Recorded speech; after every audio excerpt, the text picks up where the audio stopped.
one, the numbers 1, 2, 3, and 4 are written on separate slips of paper and placed in a hat.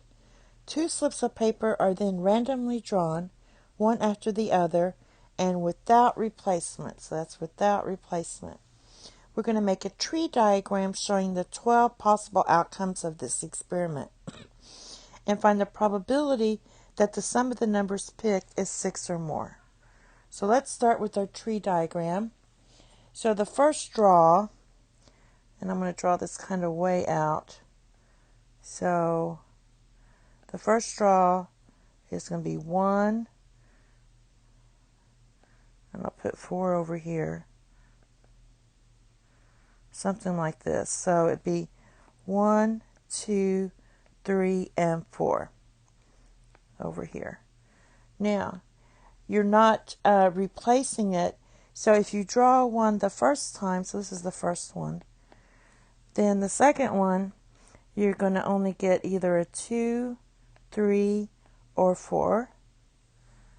If you draw 2 the first time, then the second one, you're either going to get a 1, 2, 3, or 4. And for this one, I'll move this down a little bit. For the 3 one, you're either going to get 1, 2, or 4. And for the 4, I think I'll draw it down a little bit too. So for the 4, you're either going to get 1, 2, or 3. So these are your possible outcomes. And these are your leaves, 2, 3, 4, 1, 3, and 4. So basically what they want is find the probability that the sum of the numbers picked is 6 or more. So for example, this is 1 plus 2, that's 3. 1 plus 4 is 5. So that's not big enough. We need at least 6. So here we go, 2 and 4. So that's our first one. So probability, we have 2 and 4. And this one would have 3 and 4.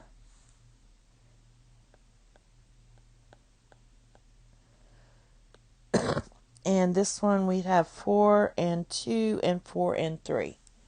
So 4 and 2 and 4 and 3. When you add these up, they're 6 or bigger than that. So out of 12, that's 4 out of 12, which equals 1/3. So that would be your final answer. That's it. Have a nice day. Bye-bye.